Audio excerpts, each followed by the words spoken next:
Selamat sejahtera murid-murid. Hari ini kita telah bertemu kembali dalam mata pelajaran Bahasa Melayu.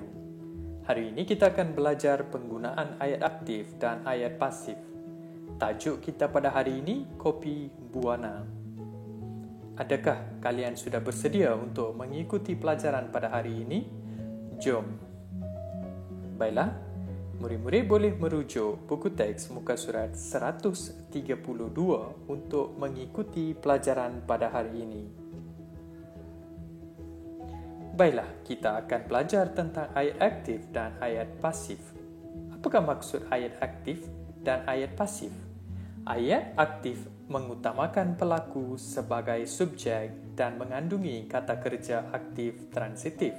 Contoh, saya membeli kopi buana. Ayat pasif mengutamakan objek dan perbuatannya. Ayat ini mengandungi kata kerja pasif. Contoh, kopi buana saya beli. Kopi itu diminum oleh beliau. Baiklah murid-murid, kita akan lihat contoh ayat aktif dan ayat pasif. Ayat aktif, Ayah Lidim mengusahakan perniagaan kopi. Ayat pasif, perniagaan kopi diusahakan oleh Ayah Lidim. Dalam ayat aktif, murid-murid dapat lihat subjek diutamakan iaitu Ayah Lidim.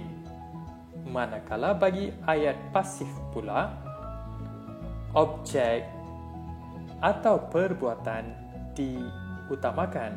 Contohnya, perniagaan kopi. Dalam ayat aktif terdapat kata kerja mengusahakan. Apabila ayat tersebut ditukar menjadi ayat pasif, kata kerja tersebut perlu ada imbuhan di iaitu diusahakan dan diikuti dengan kata sendi nama oleh. Baiklah, kita akan lihat ayat seterusnya. Dahulu, ayah menggunakan lesung kaki untuk membuat serbuk kopi. Biji kopi pula diambil dari ladang ayah di Muar. Ayat aktif, kini beliau memproses kopi dengan menggunakan mesin. Terdapat subjek, kata kerja, dan objek. Bagi ayat pasif, kini kopi diproses oleh beliau dengan menggunakan mesin, di mana objek diutamakan diikuti dengan kata kerja, kata sendi nama oleh, dan diikuti dengan subjek. Ayat seterusnya. Di sini kita dapat lihat ayat pasif. Kopi dihasilkan oleh ayah dengan menggunakan biji kopi yang terbaik sahaja.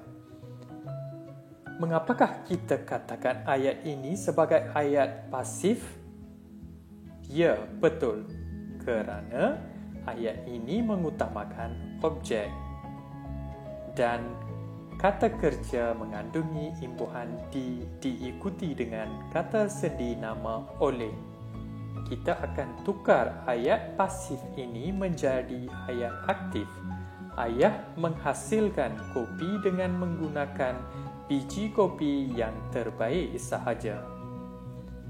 Seterusnya, ayat aktif. Ayah Lidim menamai kopi itu kopi buana. Sekarang kita akan menukar ayat aktif ini kepada ayat pasif. Kopi itu dinamai oleh Ayah Lidim kopi buana. Ayat seterusnya. Banyak orang menggemari kopi buana. Dapatkah murid-murid meneka apakah ayat ini? Ya, betul, ayat aktif. Kerana subjek diutamakan, kita akan menukar ayat ini kepada ayat pasif. Kopi buana digemari oleh banyak orang. Seterusnya, kita akan lihat ayat pasif. Kopi buana diekspor oleh beliau ke Singapura dan ke Indonesia.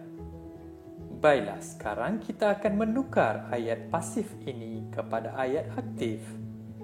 Beliau mengekspor kopi buana ke Singapura dan ke Indonesia. Dalam ayat aktif, subjek perlu diutamakan, diikuti dengan kata kerja dan objek.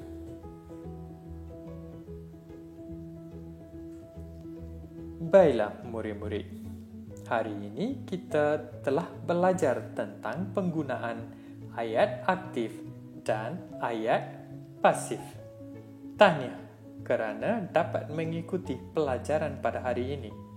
Semoga kita bertemu lagi dalam lain pelajaran. Sekian, terima kasih.